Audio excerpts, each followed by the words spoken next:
जय हिंद दोस्तों, आप सभी लोगों का स्वागत है आपका अपना यूट्यूब चैनल एग्जाम मंत्र में। जी गुड इवनिंग सभी को, गुड इवनिंग। जितने भी लोग जुड़ते जा रहे हो सभी लोग जो है शेयर करते चलिए। आज का क्लास हमारा नेक्स्ट प्रैक्टिस सेट होगा। और इससे पहले जितने भी प्रैक्टिस सेट के क्लासेस कंप्लीट हुआ सारे क्लास का लिंक आपको देखिए डिस्क्रिप्शन में आ जाइए, या फिर प्ले लिस्ट में देखिए, टारगेट यूपी लिस्ट के नाम से प्ले लिस्ट बना होगा। जितने प्रैक्टिस सेट क्लासेस, चाहे आपके जीएस की बात करें, आपके जीएस मैथ रीजनिंग हिंदी सबके आपके प्रैक्टिस सेट मिल जाएंगे, देख लीजिए क्लासेस। ठीक है, तो चलिए आप लोग शेयर कर दीजिए, फटाफट शेयर कर दीजिए, जुड़िए क्लास में।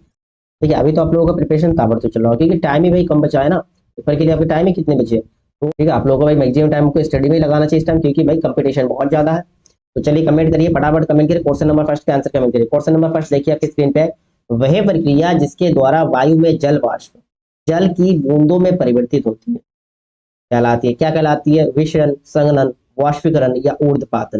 देखिए पूछा आपसे वही प्रक्रिया जिसके द्वारा, प्रक्रिया पूछा आपसे, ठीक है, वही प्रोसेस क्या है जिसके द्वारा जो वायु में जल वाष्प, ठीक है, जल वाष्प जो होगा वो जल के बूंदों में परिवर्तित हो जाता है। जल का वाष्प, भाई वाष्प बनना जल का, वो तो के वाष्पीकरण हो गया। ठीक है, जल द्वारा वाष्प बनना तो वाष्पीकरण हो गया। ठीक है, ऊर्ध्वपातन क्या होता है? ऊर्ध्वपातन आपके डायरेक्ट आपकी किसमें, गैस में परिवर्तन वाला प्रक्रिया है। आपसे पूछा है कि जल वाष्प जल के बूंदों में परिवर्तित हो जाता है, तो ये आपके संघनन होता है। क्या होता है? संघनन। ध्यान रखिएगा, ऑप्शन नंबर बी जो इसमें करेक्ट आंसर है। हाँ, कंडेंसेशन, जी कंडेंसेशन होता है। संघनन, संघनन प्रक्रिया द्वारा जल वाष्प जो है जल के बूंदों में परिवर्तित हो जाती है। ठीक है, चलिए नेक्स्ट क्वेश्चन देखते हैं। नेक्स्ट हमारा सेकंड क्वेश्चन देखते हैं। नेक्स्ट देखिए सेकंड क्वेश्चन क्या है, आप सभी लोग कमेंट करते जाइए। क्वेश्चन नंबर सेकंड का आंसर क्या होगा? देखिए जिसमें ध्वनि की गति सर्वाधिक होती है, ठीक है, साउंड जो है सर्वाधिक गति किसमें घटती है? पानी में। देखिए पानी आपका क्या है? द्रव है। बर्फ यानी कि आपका ठोस हो गया। और तीसरा आपके वायु, वायु आपके क्या है? गैस। ये पदार्थ की तीन अवस्थाएं हो गया, ठोस द्रव गैस। तो इसमें जो आपके साउंड जो सबसे अधिक ट्रैवल, फास्ट ट्रैवल किसमें करती है, ये पूछा है। ठीक है, ध्वनि की गति सर्वाधिक किसमें होता है? भाई ठोसों में होता है, सिंपल से। तो इसमें आप ठोस क्या देखते हो? बी नंबर ऑप्शन आपके बर्फ। ठीक है, ये आपका सही आंसर हो जाएगा। आप सभी लोगों को पता होना चाहिए भाई, ध्वनि की गति सर्वाधिक ठोस में होता है। चलिए नेक्स्ट क्वेश्चन देखते हैं। नेक्स्ट हम क्वेश्चन देखते हैं, question number third. Question number third क्या है? मगध साम्राज्य का अंतिम शासक कौन था? मगध का अंतिम शासक पूछा। देखिए मगध का अगर वास्तविक आप संस्थापक की बात करते हैं, संस्थापक, मगध का वास्तविक संस्थापक कौन है? बिंबिसार है ना, बिंबिसार। बिंबिसार है। बिंबिसार शासनकाल की बात करते हैं तो 544 से लेकर 592, 544 से 592 ईसा पूर्व, ये जो है मगध साम्राज्य का वास्तविक संस्थापक और प्रथम शासक। दूसरा बिंबिसार के पुत्र अजात शत्रु, अजात शत्रु 492 से लेकर 492 से लेकर 460 ईसा पूर्व। ठीक है, इसके बाद अजात शत्रु के बाद उदयन आपके थर्ड हो गया। और फोर्थ या लास्ट वाला आपके कालाशोक होगा। ऑप्शन नंबर डी जो है ये आपका करेक्ट आंसर होगा। ऑप्शन नंबर टी, 394 से आपके 366 ईसा पूर्व। कालाशोक जो है आपके, कालाशोक जो है अंतिम शासक थे मगध साम्राज्य के। चलिए नेक्स्ट क्वेश्चन देखते हैं। नेक्स्ट आपका क्वेश्चन होगा क्वेश्चन नंबर आपका 4। देखिए गायत्री मंत्र का वर्णन मिलता है, गायत्री मंत्र का वर्णन जो है किस में मिलती है? देखिए आपके चारों वेद का, देखिए चार वेद है, तो चारों वेद आपके अथर्ववेद, सामवेद, यजुर्वेद और ऋग्वेद, इसमें से जो है कौन से वेद में जो आपके गायत्री मंत्र का वर्णन है? तो पहला देखिए इसमें आपके क्वेश्चन बनता है, गायत्री मंत्र जो है किनको समर्पित है? तो ध्यान रखिएगा, सूर्य देवता को समर्पित है। सूर्य देवता को, सूर्य देवता जी को समर्पित है गायत्री मंत्र। अगर गायत्री मंत्र की रचयिता की बात करते हैं तो आप ध्यान रखिएगा, विश्वामित्र, विश्वामित्र जी है। ठीक है, आप गायत्री मंत्र का वर्णन की बात करते हैं तो ये ऋग्वेद में, जो आर्यों का सबसे प्राचीनतम वेद या ग्रंथ है। चलिए नेक्स्ट क्वेश्चन देखते हैं। नेक्स्ट हमारा क्वेश्चन नंबर 5 होगा। क्वेश्चन नंबर 5 क्या? किस मुगल शासक ने धार्मिक आधार पर लगाए गए जजिया और तीर्थ यात्रा कर को समाप्त किया? देखिए ये जजिया और तीर्थ यात्रा कर जो है धार्मिक आधार पर लगाए गए थे, और ये दोनों जो है हिंदुओं पे लगाए गए थे। किसमें? हिंदुओं पे लगाए गए थे, जजिया कर और तीर्थ यात्रा कर। किनके द्वारा? मुगल शासकों द्वारा। तो इसमें से कौन सा मुगल शासक है जिन्होंने इसको समाप्त किया है, दोनों कर को समाप्त कर दिया? बहादुर शाह प्रथम, औरंगजेब, अकबर या फिर शेरशाह सूरी? देखिए सूरी तो मुगल वंश का है ही नहीं, ये आपका सूरी वंश का संस्थापक, सूरी वंश के संस्थापक जिन्होंने हुमायूं को हराया था और सूर्य वंश का स्थापना किया था। बताइए क्वेश्चन नंबर 5 का आंसर क्या होगा? कौन से मुगल शासक ने जो धार्मिक कर है जजिया और तीर्थ यात्रा इसको समाप्त किया था? तो क्या आंसर होगा? अकबर ने। किसने किया था? अकबर ने। सब ठीक है, ऑप्शन आपके इसमें सी नंबर करेक्ट आंसर होगा। चलिए नेक्स्ट क्वेश्चन देखते हैं। नेक्स्ट हम जाएंगे क्वेश्चन नंबर 6 में। देखिए क्वेश्चन नंबर 6 क्या है, आंसर कमेंट करिएगा। क्वेश्चन नंबर 6, इनमें से कौन सा एक कृत्रिम कीटनाशक नहीं है? कृत्रिम कीटनाशक यानी कि आर्टिफिशियल जो आपके इंसेक्टिसाइड है वो नहीं है। डाइक्लोरो, डाइफिनॉइल, ट्राइक्लोरो इथेन यानी कि D D D D T. Aldrin या फिर बेंजीन हेक्साक्लोराइड यानी कि आपका BHC। और लास्ट ऑप्शन पैराकीट। बताइए इसमें से कौन सा जो है आपके कृत्रिम कीटनाशक नहीं है, आपसे पूछा है नहीं है। देखिए DDT आप सभी लोगों को पता है कीटनाशक है, ठीक है, केमिकल है। एल्ड्रीन ये भी है, BHC ये भी आपके। पैराकीट जो है, पैराकीट आपका सही आंसर होगा। जो कृत्रिम कीटनाशक नहीं है, ये जो है तोता यानी कि पक्षी, ठीक है, तोता का ये क्या प्रजाति है। क्लियर है। चलिए नेक्स्ट क्वेश्चन देखते हैं। नेक्स्ट हमारा क्वेश्चन होगा क्वेश्चन नंबर 7। देखिए क्वेश्चन नंबर आपका 7 क्या है, सोडियम को किस में रखते हैं। ये सोडियम को किस में रखती है, सोडियम को मिट्टी के तेल में, सरसों के तेल में, पानी में या फिर निर्वात में। सोडियम जो आपके सबसे मुलायम धातु है, सबसे मुलायम धातु है भाई, चाकू से भी इसको काट सकते हैं, इतनी सॉफ्ट होता है। सबसे मुलायम धातुओं में सबसे मुलायम धातु पूछे तो आपका आंसर होगा सोडियम। और अगर धातुओं में आपके अगर द्रव द्रव धातु पूछे, ये भी ध्यान रखिए, कई बार पूछते हैं द्रव धातु कौन सा है, तो आप ध्यान रखिएगा मरकरी या फिर पारा, बोल सकते हैं मरकरी या पारा। द्रव धातु लिक्विड मेटल आपका मरकरी हो गया, और आपके सॉफ्ट मेटल क्या है, आपका सोडियम हो गया। और आपसे इसमें पूछा है कि सोडियम को किस में रखा जाता है। देखिए सोडियम जो है अत्यधिक क्या है, सक्रिय धातु है, सक्रिय धातु, ठीक, सक्रिय है। इसे वातावरण में खुले में नहीं रख सकते, वातावरण में खुले में नहीं रखा जाता क्योंकि अत्यधिक सक्रिय है, ठीक है, बहुत रिएक्टिव है, अत्यधिक सक्रिय है, इसलिए इसको हम किस में रखते हैं, मिट्टी के तेल में रखा जाता है इसको, ठीक है, मिट्टी के तेल में, सोडियम को मिट्टी के तेल में रखा जाता है, ध्यान रखिएगा। चलिए नेक्स्ट क्वेश्चन देखते हैं। क्वेश्चन हमारा 8 नंबर, क्वेश्चन नंबर 8 क्या पूछा है देखिए, भारत का पहला आरक्षित वन, आरक्षित वन मतलब सरकार द्वारा जो आरक्षित किया गया वन, पहला आरक्षित वन आपसे पूछा है, गिर नेशनल पार्क, कार्बेट राष्ट्रीय उद्यान या फिर काजीरंगा राष्ट्रीय उद्यान या फिर सतपुरा राष्ट्रीय उद्यान। भारत का पहला पूछा आपसे, भारत का पहला वन। देखिए भारत का अगर पहला पूछे तो आप ध्यान रखिएगा सतपुरा, ठीक है, सतपुरा जो है भारत का सबसे पहला और प्राचीन आरक्षित वन क्षेत्र है। चलिए नेक्स्ट क्वेश्चन देखते हैं। नेक्स्ट आपका क्वेश्चन होगा क्वेश्चन नंबर 9। क्वेश्चन नंबर 9 आपसे क्या पूछा, विश्व प्रसिद्ध कोहिनूर हीरा किस खादान से प्राप्त हुआ था। कोहिनूर हुआ अभी तक का जितने हीरा, उन हीराओं में राजा कहा जाता है, इनके सबसे महंगा या, और ये जो अभी ये जो अभी वर्तमान में ब्रिटिश के पास है, इंग्लैंड में, ठीक है। कोहिनूर हीरा किस खादान से प्राप्त हुई, ये आपसे पूछा है, गोलकुंडा से, बरार से, विदिशा से, या इनमें से कोई।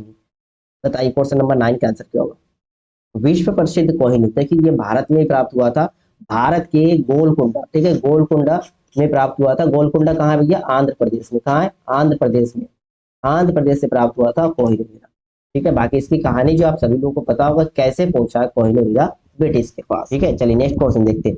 नेक्स्ट हमारा क्वेश्चन होगा क्वेश्चन नंबर आपका 10। देखिए क्वेश्चन नंबर आपका 10 क्या पूछा, क्वेश्चन नंबर 10 क्या रहा है, क्वेश्चन नंबर 10 पूछा 1857 के महान विद्रोह के दौरान भारत के गवर्नर जनरल कौन थे। 1857 के महान विद्रोह, देखिए 1857 के ये जो है प्रथम स्वाधीनता, स्वाधीनता संग्राम था, प्रथम स्वाधीनता संग्राम कौन सा, 1857 वाला। विलियम बेंटिंग थे उस समय जनरल, या फिर लॉर्ड विलेजले, या फिर लॉर्ड कैनिंग, या फिर डलहौजी, कौन थे उस समय गवर्नर जनरल भारत के।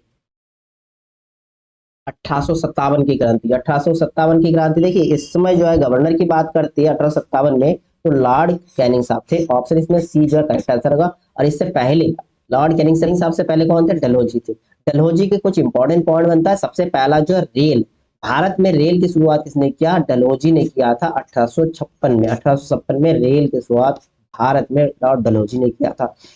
इनका और एक जो मोस्ट काफी ज्यादा इंपॉर्टेंट राज्य हड़प नीति, ये नीति इन्हें अपनाए थे, राज्य हड़प नीति, राज्य को हड़पने का नीति। जो झांसी वाली देखते हो, झांसी की जो घटना हुआ था 1857 की क्रांति में, झांसी की रानी ने हिस्सा लिया था, क्यों लिए थे, यही लॉर्ड डलहौजी ने इसकी शुरुआत किए थे, एक तरह का राज्य हड़प का नीति, उसी नीति का विरोध किए थे रानी लक्ष्मीबाई ने, ठीक है। चलिए नेक्स्ट क्वेश्चन देखते हैं। नेक्स्ट हम क्वेश्चन देखते हैं क्वेश्चन नंबर आपका 11। क्वेश्चन नंबर आपका 11 क्या है, भगत सिंह और उनके मित्रों को किस मामले में जो है गिरफ्तार किया गया। भगत सिंह और उनके मित्रों को किस मामले में गिरफ्तार किया गया था, सेंट्रल असेंबली बम कांड, या फिर डलहौजी स्क्वाड बम कांड, या फिर कैक्सटन हॉल में गोली चलाना, या फिर अंग्रेज अफसर जैक्सन को गोली मारना। बताइए क्वेश्चन नंबर आपका 11 का आंसर क्या होगा।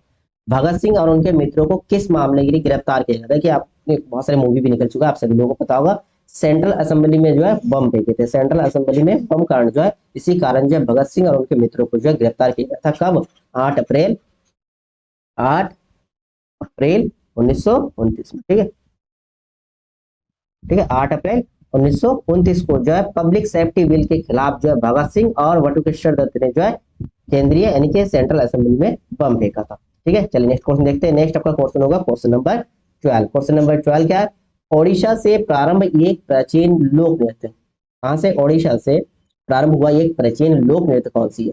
पुलिकली, राउत नाच, तालुकुनीता या फिर घुमुरा।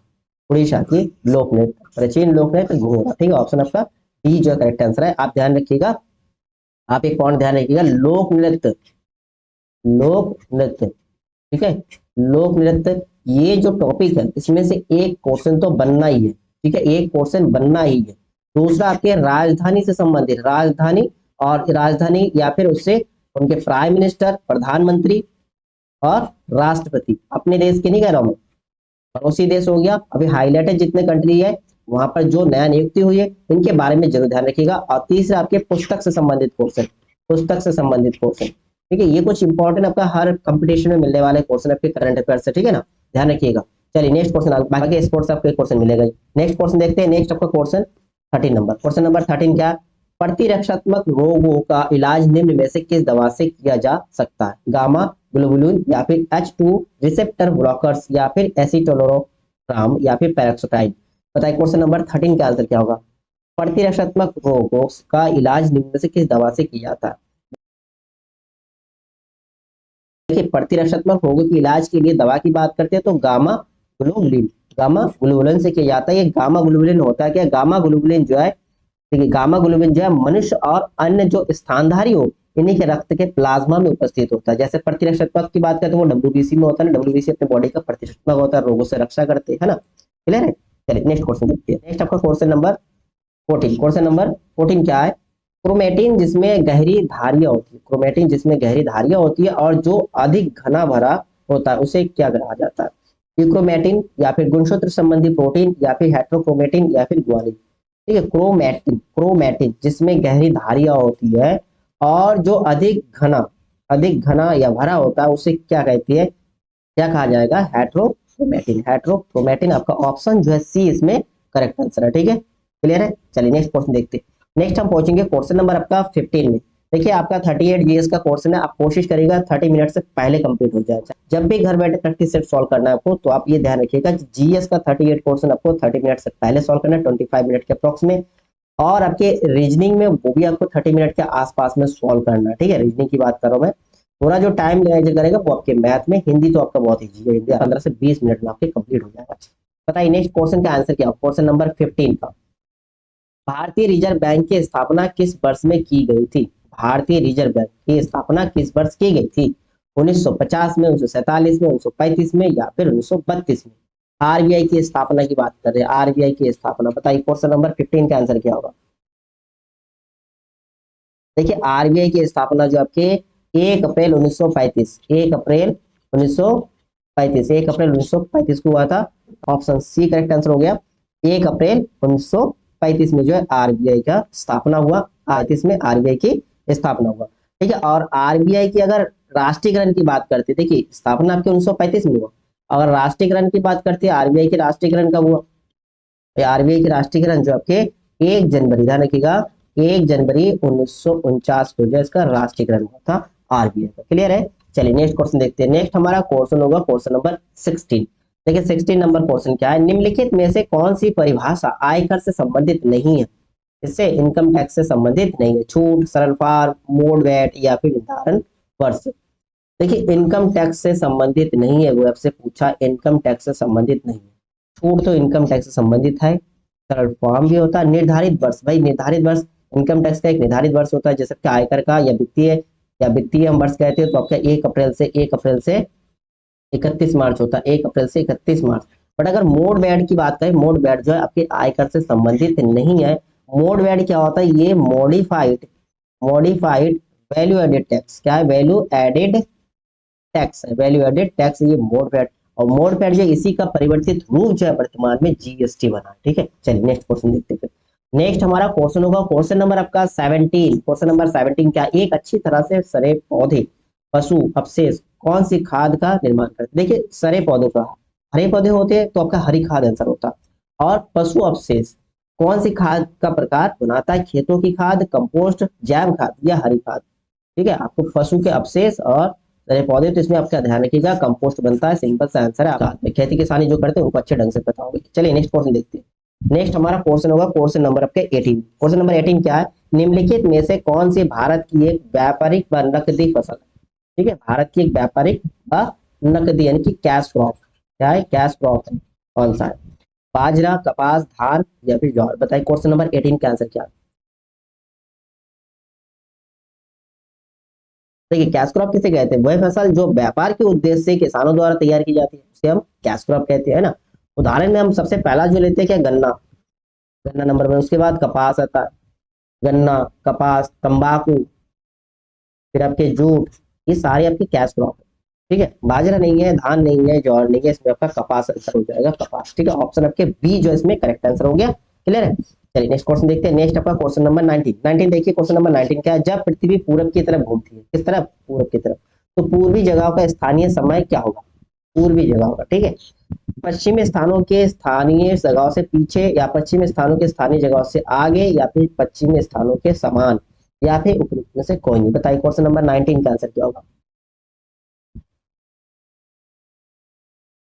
देखिए पृथ्वी कैसे घूर्णन करती है, पृथ्वी का घूर्णन पहले आप ध्यान रखिए, पृथ्वी का घूर्णन कैसे होता है, पृथ्वी का घूर्णन जो हमेशा पश्चिम से, कहां से, पश्चिम से पूर्व दिशा में होता है। ठीक है, पश्चिम से पूर्व दिशा में होता है।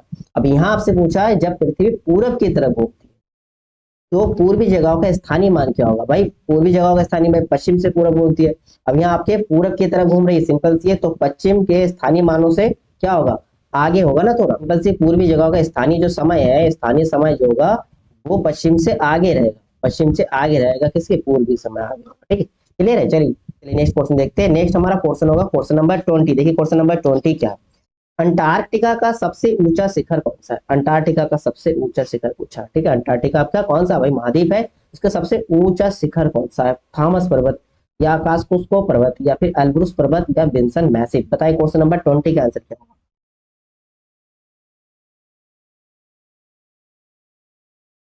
अंटार्कटिका का सबसे ऊंचा शिखर की बात करते हो तो आपका आंसर होगा विंसन। ठीक है, विंसन मैसिव।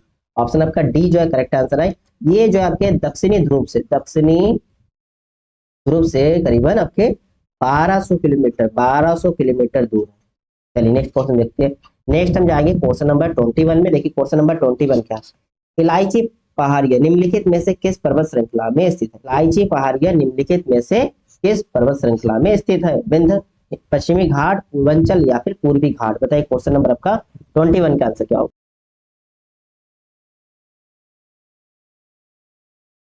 देखिए इलायची पहाड़ी की बात करते हैं, ये आपके भारत में, यहाँ पर आपके केरल के, केरल के दक्षिण पूर्वी क्षेत्र, दक्षिण पूर्वी क्षेत्र, और इधर तमिलनाडु के आपके, तमिलनाडु के कौन सा क्षेत्र, तमिलनाडु के दक्षिण पश्चिमी क्षेत्र, दक्षिण पश्चिमी क्षेत्र। ठीक है, इस क्षेत्र को क्या कहते हैं भैया, इस क्षेत्र को हम बोलेंगे पश्चिमी घाट। क्या बोलेंगे, पश्चिमी घाट। ऑप्शन आपके बी इसमें करेक्ट आंसर होगा, यानी कि इलायची पहाड़ी कहाँ है, पश्चिमी घाट में। कहाँ पर है, पश्चिमी घाट। ठीक है, ये जो आपके दक्षिण भारत के, ठीक है, दक्षिण भारत के, दक्षिण भारत के पर्वत श्रृंखला है, दक्षिण भारत के पर्वत श्रृंखला है। चलिए नेक्स्ट क्वेश्चन देखते हैं। नेक्स्ट होगा आपका क्वेश्चन नंबर 22। क्वेश्चन नंबर 22 क्या है, तीस्ता नदी का जल विवाद किस देश के साथ है। ये क्वेश्चन काफी रिपीट होता है, तीस्ता नदी का जल विवाद किस देश के साथ है, भारत का किस देश के साथ विवाद है तीस्ता नदी के लिए, नेपाल के साथ, बांग्लादेश के साथ, पाकिस्तान के साथ, या फिर भूटान के साथ। बताइए क्वेश्चन नंबर आपका 22 का आंसर क्या होगा। देखिए तीस्ता नदी का जो है भारत और बांग्लादेश, भारत और बांग्लादेश के साथ। ठीक है, भारत और बांग्लादेश का विवाद है, इनके आपका ऑप्शन जो है B correct answer, option B इसमें सही आंसर है। नेक्स्ट क्वेश्चन देखते हैं। नेक्स्ट हमारा क्वेश्चन होगा 23 नंबर। देखिए क्वेश्चन नंबर 23 क्या, न्यू डेवलपमेंट बैंक यानी कि एनडीबी के पहले अध्यक्ष कौन थे, पहले अध्यक्ष कौन थे, जिम योंग किम, या फिर एंटोनियो गुटेरेस, या फिर जियानी झू, या फिर केवी कामत। बताइए क्वेश्चन नंबर आपका 23 का आंसर क्या होगा। देखिए न्यू डेवलपमेंट बैंक या ब्रिक्स विकास बैंक क्या कहते हैं, ब्रिक्स विकास बैंक। ठीक है, ब्रिक्स विकास बैंक, ब्रिक्स विकास बैंक या न्यू डेवलपमेंट बैंक के अगर पहले अध्यक्ष की बात करते हैं तो इसमें आपका आंसर होगा केबी कामत जी। ठीक है, केबी कामत, केबी कामत जी है, ये जो आपके 2015 में पहला अध्यक्ष के रूप में कार्य किए। और वर्तमान में बात करते हैं, वर्तमान में ब्रिक्स बैंक के अध्यक्ष कौन है, ब्रिक्स विकास बैंक या न्यू डेवलपमेंट बैंक के वर्तमान अध्यक्ष की बात करते हैं। वर्तमान है ब्राजील के राष्ट्रपति, पूर्व राष्ट्रपति कौन है भैया? पूर्व राष्ट्रपति आपके दिल्मा वाना रोसेफ, ठीक है, दिल्मा वाना रोसेफ, ध्यान रखिएगा, ये इंपॉर्टेंट क्वेश्चन है आपके। एनडीबी का वर्तमान अध्यक्ष कौन है आपके? दिल्मा वाना रोसेफ। और प्रथम कौन थे 2015 में? केबी कामत, ठीक है, ब्रिक्स विकास बैंक या फिर एनडीबी, ब्रिक्स का ही ये ब्रिक्स विकास बैंक या एनडीबी का अध्यक्ष। चलिए नेक्स्ट क्वेश्चन देखते हैं। नेक्स्ट आपका क्वेश्चन होगा 24, म्यांमार की मुद्रा निम्नलिखित में से कौन सी है? देखिए मुद्रा से संबंधित, राजधानी से संबंधित, आपके प्रेसिडेंट और प्राइम मिनिस्टर, इससे संबंधित क्वेश्चन आपका बनता है, जितने पड़ोसी देश हो गया या फिर हाल ही में भी आपका नियुक्ति वगैरह या सरकार चेंज हुआ, जैसे कि नेपाल वाला चेंज हुआ, फिर आपके इंग्लैंड वाला हुआ, आपके ऋषि सुनक जी थे, उनको हरा के नया सरकार बना था। ये सारी घटना आपको ध्यान होना चाहिए, इससे क्वेश्चन आपका बनेगा करंट अफेयर्स में, ठीक है। तो म्यांमार की मुद्रा की बात करते क्या है? क्वेत है, नायरा है, रियाल है या फिर क्रोन है? पहले आप बताइए म्यांमार की कैपिटल क्या है, राजधानी क्या है? राजधानी, म्यांमार की राजधानी क्या है? नायपीटा, ध्यान रखिएगा, नायपीटा जो है म्यांमार की राजधानी, जबकि म्यांमार को पुराना नाम जो है बर्मा था, पुराना नाम क्या है? बर्मा। तो यहाँ की मुद्रा की बात करते हैं, मुद्रा की क्या है? क्वेत है। ऑप्शन आपका पहला करेक्ट आंसर, ऑप्शन फर्स्ट जो सही आंसर है, म्यांमार की मुद्रा क्वेत है। चलिए नेक्स्ट क्वेश्चन देखते हैं। नेक्स्ट हम पहुंचेंगे क्वेश्चन नंबर के 25 में। क्वेश्चन नंबर 25 क्या है? संयुक्त राष्ट्र दिवस कब मनाया जाता है? संयुक्त राष्ट्र दिवस मनाया जाता है कब? 25 दिसंबर या फिर 26 जनवरी, 24 अक्टूबर या फिर 24 जनवरी? बताइए क्वेश्चन नंबर 25 का आंसर क्या है? संयुक्त राष्ट्र संघ, देखिए संयुक्त राष्ट्र संघ, इसकी अगर स्थापना की बात करते हैं, स्थापना कब हुई, ये ध्यान रखिए, स्थापना कब हुआ? तो इसकी स्थापना आपके 24 अक्टूबर, कब? 24 अक्टूबर 1945 में हुआ, 1945 में। अगर मुख्यालय की बात करते हैं तो मुख्यालय कहाँ है? मुख्यालय आपके न्यूयॉर्क में। कहाँ पर है? न्यूयॉर्क में है, ठीक है, न्यूयॉर्क में है। और यहाँ आपसे पूछा है संयुक्त राष्ट्र दिवस कब मनाया जाता है? इसकी स्थापना 24 अक्टूबर को हुआ, इसीलिए 24 अक्टूबर को जो है आपके संयुक्त राष्ट्र दिवस मनाया जाता है। क्लियर है? चलिए नेक्स्ट क्वेश्चन देखते हैं। फिर नेक्स्ट होगा आपका क्वेश्चन नंबर 26। देखिए क्वेश्चन नंबर 26 क्या है?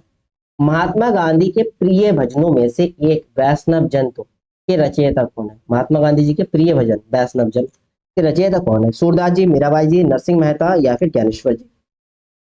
चलिए बताइए क्वेश्चन नंबर 26 का आंसर क्या होगा? महात्मा गांधी जी के प्रिय भजन वैष्णव जन के रचयिता, देखिए पुस्तक रचयिता, इससे भी क्वेश्चन आपका बनता है। ये लेखक और उनसे संबंधित रचनाएं, ये भी एक इंपॉर्टेंट टॉपिक बनता है, ठीक है, आपसे किसी भी एग्जाम की तैयारी करो तो इसका क्वेश्चन बन जाता है। तो इसमें आपके वैष्णव जन जो है इसके रचयिता पूछा महात्मा गांधी जी के प्रिय भजनों में से, तो इसमें आपका आंसर होगा नरसिंह मेहता जी जो है इस भजन के रचयिता है, ठीक है, नरसिंह मेहता जी। क्लियर है?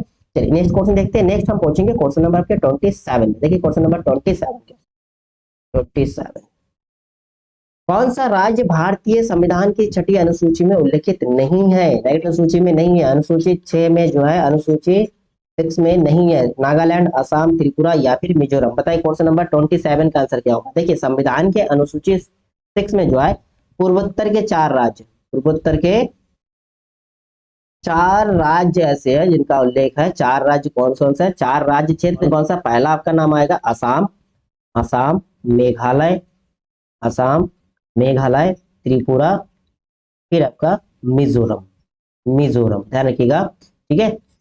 पूर्वोत्तर के 4 राज्य जो जनजातीय क्षेत्र है उसका उल्लेख मिलती है आपके राज्य कौन सा हो गया? असम, मेघालय, त्रिपुरा और मिजोरम। इसमें जो है नागालैंड, जो नागालैंड जो है इस अनुसूची में नहीं है। ऑप्शन नंबर आपका पहला जो है करेक्ट आंसर होगा नागालैंड। आसाम, त्रिपुरा, मिजोरम और आपका चौथा कौन सा हो गया? मेघालय, इसका उल्लेख है, ठीक है। चलिए नेक्स्ट क्वेश्चन देखते हैं। नेक्स्ट हम पहुंचेंगे क्वेश्चन नंबर आपका 28 में। क्वेश्चन नंबर 28 क्या पूछा? भारत का संविधान लागू होने के समय इसमें कितने अनुच्छेद व अनुसूचियां थी? ठीक है, भारत का संविधान लागू होने के समय इसमें कितने अनुच्छेद व अनुसूचित? देखिए संविधान लागू होना, देखिए पूर्ण रूप से अपनाया गया था संविधान को आपके 26 नवंबर 1949 को, ठीक है, 26 नवंबर 1949 में जो, और आपके 26 जनवरी 1950 में जो इसको पूर्ण रूप से लागू कर दिया, जिसे हम गणतंत्र दिवस के रूप में सेलिब्रेट करते हैं ना, गणतंत्र दिवस के रूप में सेलिब्रेट करते हैं। तो आपसे पूछा भारत का संविधान लागू होने के समय, जब लागू हुआ था उस समय जो है कितने अनुच्छेद और अनुसूचियां थी? 104 अनुच्छेद, 5 अनुसूचियां, या फिर 318 अनुच्छेद, 27 अनुसूचियां, या फिर 45 अनुच्छेद, 14 अनुसूचियां, 395 अनुच्छेद, 8 अनुसूचियां? आपसे भाग नहीं पूछा, ठीक है, किसी क्वेश्चन भाग भी पूछ सकते हैं। बताइए क्वेश्चन नंबर आपका 28 का आंसर क्या होगा। देखिए जब भारत का संविधान लागू होता उस समय जो है 395 अनुच्छेद थे और 8 अनुसूचियां और भाग भाग आपके 22, ठीक है। तो ये आपके ऑप्शन डी करेक्ट आंसर हो जाएगा, 395 अनुच्छेद 8 अनुसूचियां, ठीक है। वर्तमान में अगर आपसे पूछे वर्तमान में अनुसूचियां कितने हो गया भाई, अनुसूचित समय 12, ठीक है, पहले कितने थे 8 थे, ठीक है। चलिए नेक्स्ट क्वेश्चन देखते हैं। नेक्स्ट हमारा क्वेश्चन होगा क्वेश्चन नंबर 29। देखिए क्वेश्चन नंबर 29 क्या है, लोकसभा के अध्यक्ष और राज्यसभा के अध्यक्ष के वेतन और भत्ते कहाँ से दिए जाते हैं। लोकसभा के अध्यक्ष और राज्यसभा के अध्यक्ष को वेतन और भत्ते कहाँ से दिए जाते हैं, भारत की आकस्मिक निधि से या समेकित कोष से या भारत के सार्वजनिक खाता से या फिर आरबीआई। बताइए क्वेश्चन नंबर 29 का आंसर क्या होगा। भारत के जो है लोकसभा अध्यक्ष और राज्यसभा अध्यक्ष के वेतन और भत्ते की बात करते हैं तो ये जो समेकित कोष से दिया जाता है, भारत का समेकित कोष जो इनको वेतन और भत्ते दिए जाते हैं। और आपसे क्वेश्चन है समेकित कोष क्या होता है, समेकित कोष में धन कहाँ से अर्जित होती है, तो एक तो आपके राजस्व से, कहाँ से, राजस्व से, फिर ऋण से, जो ऋण दिया जाता है ऋण से, और ऋण का पुनर्भुगतान से धन अर्जित किया जाता है समेकित कोष में। उसी में से आपके लोकसभा अध्यक्ष और राज्यसभा अध्यक्ष के वेतन और भत्ते दिए जाते हैं। क्लियर है। चलिए नेक्स्ट क्वेश्चन देखते हैं। नेक्स्ट हमारा क्वेश्चन नंबर 30 होगा। क्वेश्चन नंबर 30 क्या, उत्तर प्रदेश का प्राचीनतम और विशालतम बहुउद्देशीय संग्रहालय कौन सा है। उत्तर प्रदेश का प्राचीन और विशाल जो है बहुउद्देशीय संग्रहालय कौन सा है, जैन संग्रहालय मथुरा का, या बौद्ध संग्रहालय कुशीनगर का, या फिर डॉक्टर बी आर अम्बेडकर संग्रहालय रामपुर का, या राज्य संग्रहालय लखनऊ। बताइए क्वेश्चन नंबर 30 का आंसर क्या होगा। उत्तर प्रदेश के लिए पूछा, उत्तर प्रदेश संबंधित क्वेश्चन आपका बनना ही है ना। तो उत्तर प्रदेश का प्राचीनतम और विशालतम बहुउद्देशीय संग्रहालय, बहुउद्देशीय, तो इसमें आपका क्या आंसर होगा, राज्य संग्रहालय लखनऊ। ऑप्शन आपके डी जो करेक्ट आंसर होगा। इसकी स्थापना कब हुआ था भैया, इसकी स्थापना जो आपके 1863 हुआ था, 1863। चलिए नेक्स्ट क्वेश्चन देखते हैं। नेक्स्ट हमारा क्वेश्चन होगा 31। देखिए 31 क्या है, क्वेश्चन नंबर 31 आपसे पूछा है निम्नलिखित में से किस प्रसिद्ध भारतीय शास्त्रीय गायिका को उसके शिष्यों द्वारा प्यार से अप्पा जी बुलाया जाता था। ठीक है, प्रसिद्ध गायिका, पहला नाम आपकी गिरिजा देवी जी के, दूसरा किशोरी मोनकर, या फिर वसुंधरा कोमकली, या फिर हीराबाई बरोड़कर। बताइए क्वेश्चन नंबर आपका 31 का आंसर क्या होगा। ठीक है, प्रसिद्ध भारतीय शास्त्रीय गायिका जिनको उनके शिष्यों द्वारा प्यार से अप्पा जी कहकर बुलाए जाते थे, तो आपका इसमें आंसर क्या होगा, अप्पा जी कहकर बुलाया जाता था गिरिजा देवी जी को। ठीक है, ऑप्शन आपके फर्स्ट जो इसमें करेक्ट आंसर होगा। इनको जो है भारत सरकार द्वारा पद्म भूषण से सम्मानित भी किया गया था, पद्म भूषण से सम्मानित भी किए गए थे। चलिए नेक्स्ट क्वेश्चन देखते हैं। नेक्स्ट आपका क्वेश्चन होगा क्वेश्चन नंबर 32 नंबर क्या है, doctor B R Ambedkar police academy Uttar Pradesh में कहा है। बहुत इंपॉर्टेंट क्वेश्चन है ये, आप लोगों के लिए इंपॉर्टेंट क्वेश्चन है। ठीक है, पुलिस भर्ती से संबंधित आपका क्वेश्चन होगा, doctor B R Ambedkar police academy Uttar Pradesh में कहा है, लखनऊ में, मुरादाबाद में, कानपुर में, या फिर अलीगढ़ में। बताए क्वेश्चन नंबर 32 का आंसर क्या हो रहा है। देखिए क्लास अगर अच्छा लगे तो लाइक और शेयर करते चलिए, दूसरों को शेयर करिए और कमेंट करते रहिए सही आंसर। देखिए डॉक्टर बी आर अम्बेडकर जो पुलिस अकादमी उत्तर प्रदेश में कहाँ है, मुरादाबाद में। ऑप्शन आपके इसमें बी जो है करेक्ट आंसर होगा, क्या होगा, मुरादाबाद आंसर होगा। ऑप्शन नंबर आपके बी जो है करेक्ट आंसर है, doctor B R Ambedkar police academy Uttar Pradesh के मुरादाबाद जिले में है। ठीक है, ये जो है पहले पुलिस प्रशिक्षण महाविद्यालय के रूप में जाना जाता था। चलिए नेक्स्ट क्वेश्चन देखते हैं। नेक्स्ट हमारा क्वेश्चन होगा क्वेश्चन नंबर 33, प्रशासनिक सुविधा के लिए उत्तर प्रदेश में कितने विकास खंड है। ये भी लास्ट अपने प्रैक्टिस सेट में मैंने बताया था आपको, प्रशासनिक सुविधा के लिए उत्तर प्रदेश में कितने विकास खंड पूछा, 822 है, 922 है, 1022 है, या 722 है। देखिए आप ध्यान रखिएगा, उत्तर प्रदेश में अगर कुछ टोटल अगर जिले की बात करते हैं तो आपको पता होगा 75 हो गया। मंडल की बात करते हैं, ये ध्यान रखिएगा, मंडल आपकी कितना 18 है। शहरी या फिर नगरीय निकाय कितना, शहरी या नगरीय निकाय कितने हैं, तो ये कितने हैं 915, कितने हैं 915। आपसे पूछेगा नए पंचायत कितने हैं, नए पंचायत कितने हैं, नए पंचायत कितने हैं, तो ध्यान रखिएगा 8135 है। ठीक है, और विकास खंड की बात करते हैं तो विकास खंड कितने हैं, विकास खंड 822, लेकिन वर्तमान में 825 है। कितने हैं 825 है वर्तमान में, वर्तमान में कितने हैं 825 है। इसकी संख्या बढ़कर 825 हो गई है। ठीक है, तो यहाँ 825 ऑप्शन नहीं है, 822 है, तो 822 में जाएंगे। हमारा ऑप्शन पहला जो है करेक्ट आंसर होगा। ठीक है, क्लियर है।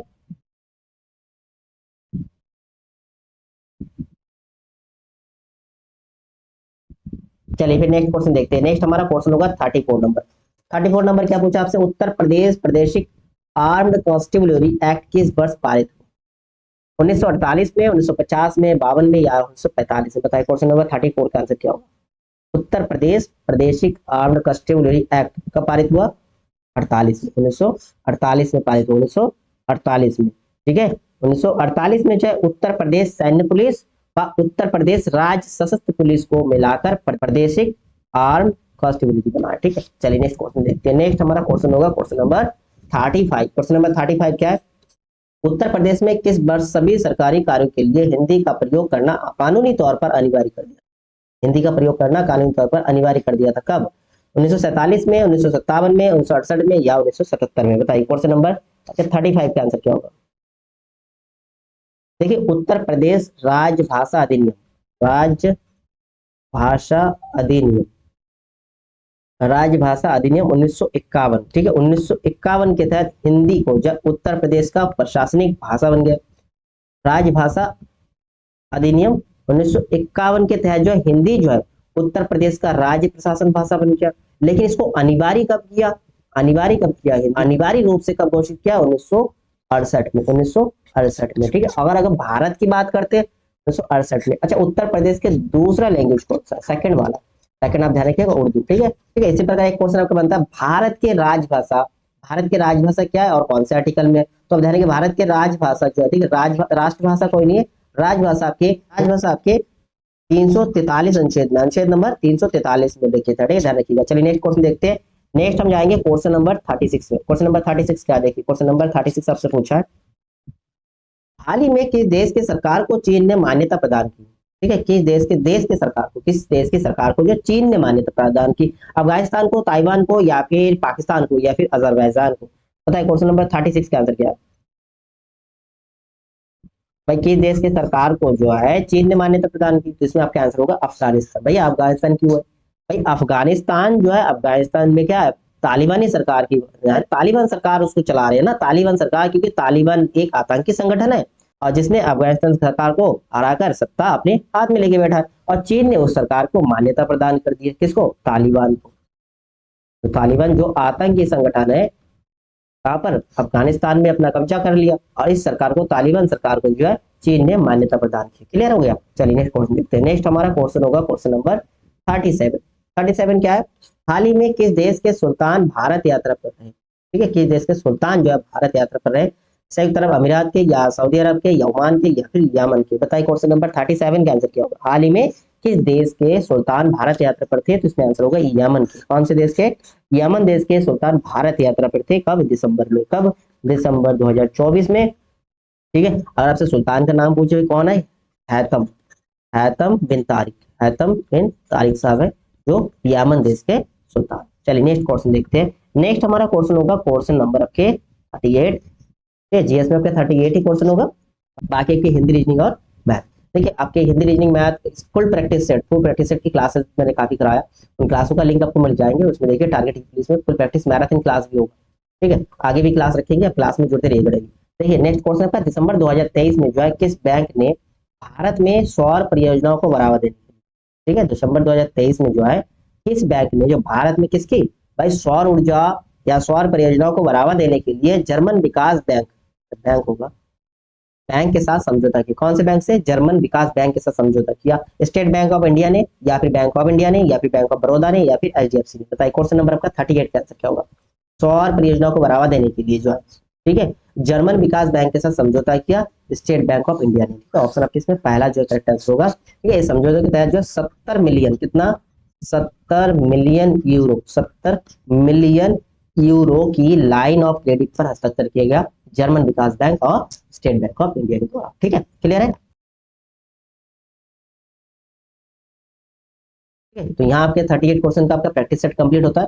वीडियो अगर अच्छा लगा तो लाइक और शेयर करिए, शेयर जरूर करिए अपने दोस्तों को।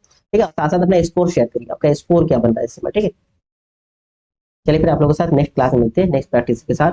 तब तक के लिए दोस्तों जय हिंद एंड थैंक यू।